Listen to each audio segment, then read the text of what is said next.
Bonjour à toutes et à tous et bienvenue dans un nouvel épisode de Français Ensemble. Et bonjour tout le monde, moi c'est Hugo. Comme toujours, c'est un plaisir de t'accompagner Sarah et de vous accompagner, chers auditeurs. J'espère que vous êtes prêts pour une nouvelle conversation. Aujourd'hui, on va parler d'un sujet très quotidien, quelque chose que tout le monde fait, les courses. Ou comme on dit plus formellement, faire ses provisions. On va explorer où et comment les Français aiment faire leurs courses. Oui, c'est un sujet fascinant, car ça en dit long sur notre culture et nos habitudes. Supermarché, hypermarché, marché en plein air, petits commerçants, il y a tellement d'options. Alors, dis-moi Sarah, pour commencer, quel est ton style de course? Tu es plutôt du genre organisé ou au feeling? Bonne question, je dirais que je suis un mélange des deux. J'essaye d'être organisée. En général, je fais une grosse session de courses une fois par semaine, le samedi matin. C'est de là que j'achète tout ce qui est lourd et non périssable. Les pâtes, le riz, les conserves, les produits d'entretien. D'accord, le ravitaillement principal. Exactement. Et pour ça, je fais toujours une liste. Sinon, je suis perdue et j'oublie la moitié des choses, ou pire, j'achète plein de choses inutiles. Mais pour les produits frais comme les légumes, le pain ou la viande, je préfère y aller au jour le jour ou tous les 2 jours. Et toi, Alain? Alors moi, je suis beaucoup moins structuré. J'admire ton organisation. J'ai tendance à faire les courses quand le frigo est désespérément vide. C'est souvent le soir en rentrant du travail. Je n'ai presque jamais de liste, j'achète ce qui m'inspire sur le moment. Ah oui, mais tu n'oublies jamais des choses essentielles, comme le papier toilette. Si, bien sûr, ça m'arrive tout le temps. C'est l'inconvénient. Mais l'avantage, c'est que ça me force à être créatif en cuisine.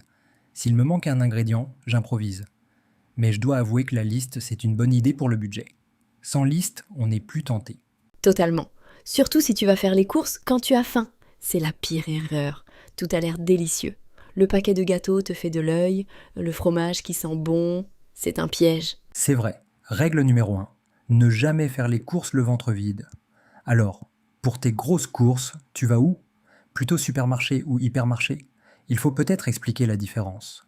Oui, bonne idée. En France, on a plusieurs tailles de magasins. Le supermarché, c'est déjà assez grand, on y trouve principalement de l'alimentaire et quelques produits de base. L'hypermarché, c'est immense. On y trouve de tout. De la nourriture, des vêtements, de l'électronique, des livres. C'est le temple de la consommation. On peut y passer des heures. Exactement. Personnellement, je préfère le supermarché de quartier.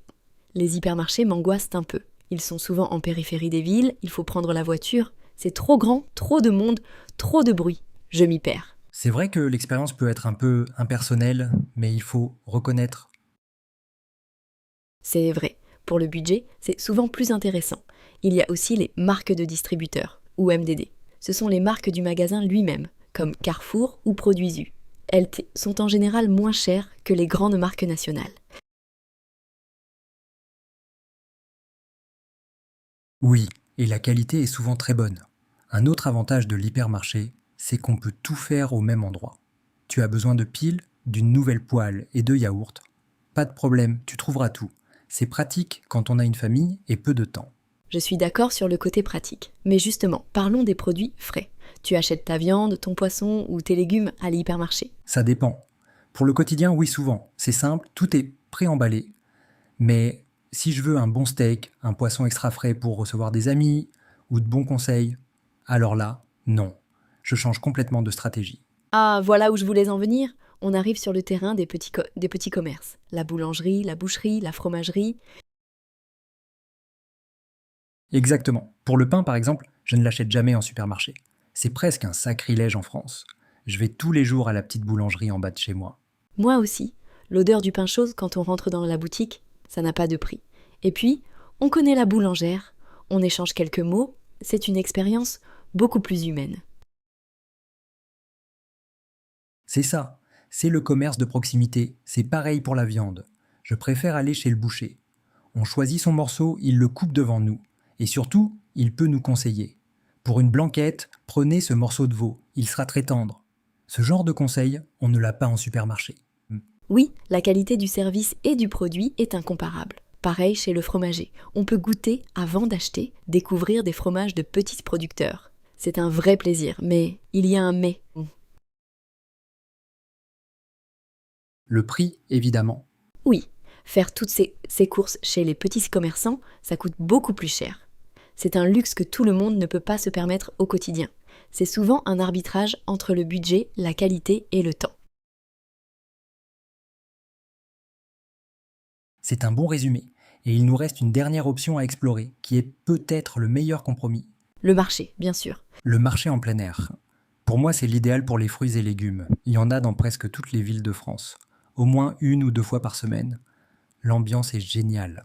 Oh oui, j'adore l'ambiance du marché. Les couleurs sur les étals, les vendeurs qui crient pour vanter leurs produits. Goûtez-moi ces belles fraises, madame. Elles sont sucrées comme l'amour. Ça met de bonne humeur. C'est vivant, c'est convivial. Et surtout, la qualité est souvent au rendez-vous. On peut acheter directement aux producteurs locaux, les produits sont frais, de saison. C'est incomparable avec les tomates sans goût qu'on trouve parfois en supermarché en plein hiver. C'est vrai. Manger de saison, c'est meilleur pour le goût, pour la planète et souvent pour le portefeuille. Au marché, on redécouvre le vrai calendrier des fruits et légumes. Pas de fraises en décembre. Exactement. Et niveau prix, c'est souvent intéressant. Surtout si on y va en fin de matinée. Les vendeurs bradent de haut parfois leurs derniers produits pour ne pas avoir à les remballer. On peut faire de très bonnes affaires. Oui, la fameuse technique de la fin de marché.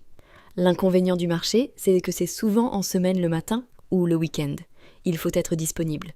Et il faut aussi aimer la foule et porter ses sacs. C'est vrai, le caddie ou le chariot de course est un accessoire indispensable pour les habitués du marché. Mais pour moi, ça fait partie du charme. C'est une sortie, pas juste une corvée. On croise des voisins, on prend un café après. C'est un moment de vie sociale. Tu parles du marché comme d'une sortie, et je suis d'accord.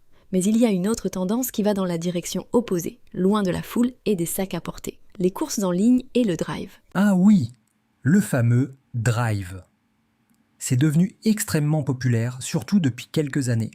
Pour ceux qui ne connaissent pas, le principe est simple.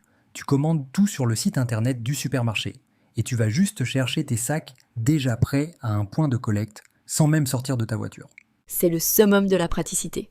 Un gain de temps incroyable, surtout pour les familles ou les gens qui ont des horaires chargés. Fini de déambuler pendant 1 heure dans les rayons et de faire la queue à la caisse. Qui reste quand même la meilleure option à mon goût.